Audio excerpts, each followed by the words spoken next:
Welcome back, dear friends. This is Chapter 13 of the Think and Grow Rich book, written by Napoleon Hill. The Brain, a broadcasting and receiving station for thought. Before we start, please don't forget to subscribe to our channel, and comment below which book should we read next. Now let's get started. More than 20 years ago, the author, working in conjunction with the late Dr. Alexander Graham Bell, and Dr. Elmer R. Gates, observed that every human brain is both a broadcasting and receiving station for the vibration of thought. Through the medium of the ether, in a fashion similar to that employed by the radio broadcasting principle, every human brain is capable of picking up vibrations of thought which are being released by other brains. In connection with the statement in the preceding paragraph, compare and consider the description of the creative imagination, as outlined in the chapter on imagination. The creative imagination is the receiving set of the brain, which receives thoughts, released by the brains of others. It is the agency of communication between one's conscious, or reasoning mind, and the four sources from which one may receive thought stimuli. When stimulated, or stepped up to a higher rate of vibration, the mind becomes more receptive to the vibration of thought which reaches it through the ether from outside sources. This stepping up process takes place through the positive emotions or the negative emotions. Through the emotions, the vibrations of thought may be increased. Vibrations of an exceedingly high rate are the only vibrations picked up and carried, by the ether, from one brain to another. Thought is energy traveling at an exceedingly high rate of vibration. Thought, which has been modified or stepped up by any of the major emotions, vibrates at a much higher rate than ordinary thought, and it is this type of thought which passes from one brain to another, through the broadcasting machinery of the human brain. The emotion of sex stands at the head of the list of human emotions, as far as intensity and driving force are concerned. The brain which has been stimulated by the emotion of sex vibrates at a much more rapid rate than it does when that emotion is quiescent or absent. The result of sex transmutation is the increase of the rate of vibration of thoughts to such a pitch that the creative imagination becomes highly receptive to ideas, which it picks up from the ether. On the other hand, when the brain is vibrating at a rapid rate, it not only attracts thoughts and ideas released by other brains through the medium of the ether, but it gives to one's own thoughts that feeling which is essential before those thoughts will be picked up and acted upon by one's subconscious mind. Thus, you will see that the broadcasting principle is the factor through which you mix feeling or emotion with your thoughts and pass them on to your subconscious mind. The subconscious mind is the sending station of the brain, through which vibrations of thought are broadcast. The creative imagination is the receiving set, through which the vibrations of thought are picked up from the ether along with the important factors of the subconscious mind, and the faculty of the creative imagination, which constitutes the sending and receiving sets of your mental broadcasting machinery. Consider now the principle of autosuggestion, which is the medium by which you may put into operation your broadcasting station. Through the instructions described in the chapter on autosuggestion, you are definitely informed of the method by which desire may be transmuted into its monetary equivalent. Operation of your mental broadcasting station is a comparatively simple procedure. You have but three principles to bear in mind, and to apply when you wish to use your broadcasting station: the subconscious mind, creative imagination, and autosuggestion. The stimuli through which you put these three principles into action have been described. The procedure begins with desire. Along with the important factors of the subconscious mind, and the faculty of the creative imagination, which constitutes the sending and receiving sets of your mental broadcasting machinery, consider now the principle of autosuggestion, which is the medium by which you may put into operation your broadcasting station. Through the instructions described in the chapter on autosuggestion, you are definitely informed of the method by which desire may be transmuted into its monetary equivalent. Operation of your mental broadcasting station is a comparatively simple procedure. You have but three principles to bear in mind, and to apply things, which you could see, touch, weigh, and measure. We are now entering the most marvelous of all ages, an age which will teach us something of the intangible forces of the world about us. Perhaps we shall learn, as we pass through this age, that the other self is more powerful than the physical self we see when we look into a mirror. Sometimes men speak lightly of the intangibles, the things which they cannot perceive through any of their five senses, and when we hear them, it should remind us that all of us are controlled by forces that are unseen and intangible. The whole of mankind has not the power to cope with, nor to control the intangible force wrapped up in the rolling waves of the oceans. Man has not the capacity to understand the intangible force of gravity, which keeps this little earth suspended in midair, and keeps man from falling from it, much less the power to control that force. Man is entirely subservient to the intangible force which comes with a thunderstorm, and he is just as helpless in the presence of the intangible force of electricity. Nay, he does not even know what electricity is, where it comes from, or what is its purpose. When you wish to use your broadcasting station, the subconscious mind, creative imagination, and auto-suggestion, the stimuli through which you put these three principles into action have been described. The procedure begins with desire. The greatest forces are intangible.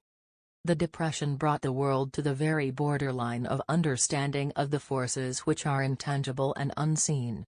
Through the ages which have passed, man has depended too much upon his physical senses and has limited his knowledge to physical things, which he could see, touch, weigh, and measure.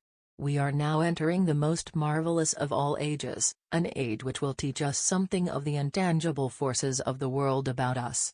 Perhaps we shall learn, as we pass through this age, that the other self is more powerful than the physical self we see when we look into a mirror. Sometimes men speak lightly of the intangibles, the things which they cannot perceive through any of their five senses, and when we hear them, it should remind us that all of us are controlled by forces that are unseen and intangible. The whole of mankind has not the power to cope with, nor to control the intangible force wrapped up in the rolling waves of the oceans. Man has not the capacity to understand the intangible force of gravity, which keeps this little earth suspended in midair, and keeps man from falling from it, much less the power to control that force. Man is entirely subservient to the intangible force which comes with a thunderstorm, and he is just as helpless in the presence of the intangible force of electricity. Nay, he does not even know what electricity is, where it comes from, or what is its purpose. Nor is this by any means the end of man's ignorance in connection with things unseen and intangible. He does not understand the intangible force and intelligence wrapped up in the soil of the earth, the force which provides him with every morsel of food he eats, every article of clothing he wears, every dollar he carries in his pockets. The dramatic story of the brain. Last, but not least, man, with all of his boasted culture and education, understands little or nothing of the intangible force, the greatest of all the intangibles, of thought. He knows but little concerning the physical brain, and its vast network of intricate machinery through which the power of thought is translated into its material equivalent, but he is now entering an age which shall yield enlightenment on the subject. Already men of science have begun to turn their attention to the study of this stupendous thing called the brain, and, while they are still in the kindergarten stage of their studies, they have uncovered enough knowledge to know that the central switchboard of the human brain, the number of lines which connect the brain cells one with another, equal the figure 1, followed by 15 million ciphers. The figure is so stupendous, said Dr. C. Judson Herrick, of the University of Chicago, that astronomical figures dealing with hundreds of millions of light years become insignificant by comparison. It has been determined that there are from 10 billion to 14 billion nerve cells in the human cerebral cortex, and we know that these are arranged in definite patterns. These arrangements are not haphazard. They are orderly. Recently developed methods of electrophysiology draw off action currents from very precisely located cells, or fibers with microelectrodes, amplify them with radio tubes, and record potential differences to a millionth of a volt. It is inconceivable that such a network of intricate machinery should be in existence for the sole purpose of carrying on the physical functions incidental to the growth and maintenance of the physical body. Is it not likely that the same system, which gives billions of brain cells the media for communication one with another, provides also the means of communication with other intangible forces.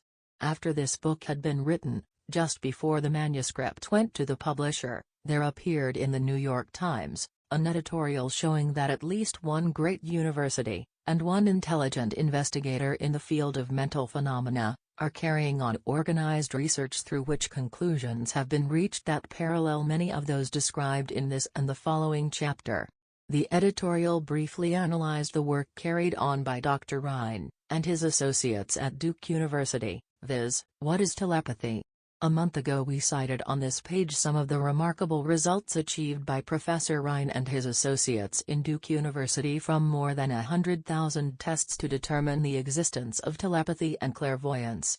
These results were summarized in the first two articles in Harper's Magazine. In the second, which has now appeared, the author, E. H. Wright, attempts to summarize what has been learned, or what it seems reasonable to infer, regarding the exact nature of these extrasensory modes of perception. The actual existence of telepathy and clairvoyance now seems to some scientists enormously probable as the result of Rhine's experiments. Various percipients were asked to name as many cards in a special pack as they could without looking at them and without other sensory access to them. About a score of men and women were discovered who could regularly name so many of the cards correctly that there was not one chance in many a million of their having done their feats by luck or accident. But how did they do them? These powers, assuming that they exist, do not seem to be sensory. There is no known organ for them. The experiments worked just as well at distances of several hundred miles as they did in the same room. These facts also dispose, in Mr. Wright's opinion, of the attempt to explain telepathy or clairvoyance through any physical theory of radiation. All known forms of radiant energy decline inversely as the square of the distance traversed. Telepathy and clairvoyance do not. But they do vary through physical causes as our other mental powers do. Contrary to widespread opinion, they do not improve when the percipient is asleep or half asleep, but, on the contrary, when he is most wide awake and alert. The Rhine discovered that a narcotic will invariably lower a percipient's score, while a stimulant will always send it higher.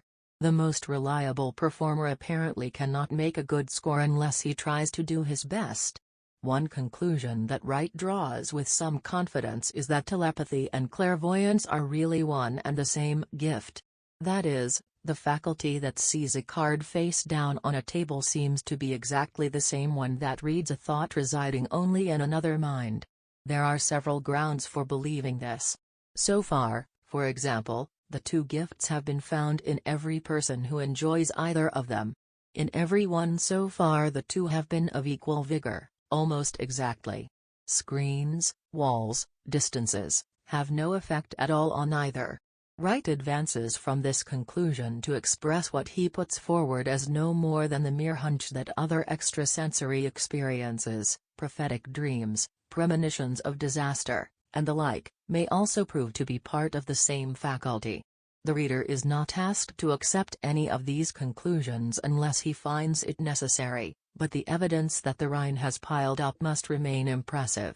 In view of Dr. Rhine's announcement in connection with the conditions under which the mind responds to what he terms extrasensory modes of perception, I now feel privileged to add to his testimony by stating that my associates and I have discovered what we believe to be the ideal conditions under which the mind can be stimulated so that the sixth sense described in the next chapter can be made to function in a practical way. The conditions to which I refer consist of a close working alliance between myself and two members of my staff. Through experimentation and practice, we have discovered how to stimulate our minds, by applying the principle used in connection with the invisible counselors described in the next chapter, so that we can, by a process of blending our three minds into one, find the solution to a great variety of personal problems which are submitted by my clients. The procedure is very simple. We sit down at a conference table, clearly state the nature of the problem we have under consideration, then begin discussing it. Each contributes whatever thoughts that may occur. The strange thing about this method of mind stimulation is that it places each participant in communication with unknown sources of knowledge definitely outside his own experience. If you understand the principle described in the chapter on the mastermind, you of course recognize the roundtable procedure here described as being a practical application of the mastermind. This method of mind stimulation, through harmonious discussion of definite subjects, between three people, illustrates the simplest and most practical use of the mastermind. By adopting and following a similar plan, any student of this philosophy may come into possession of the famous Carnegie formula briefly described in the introduction.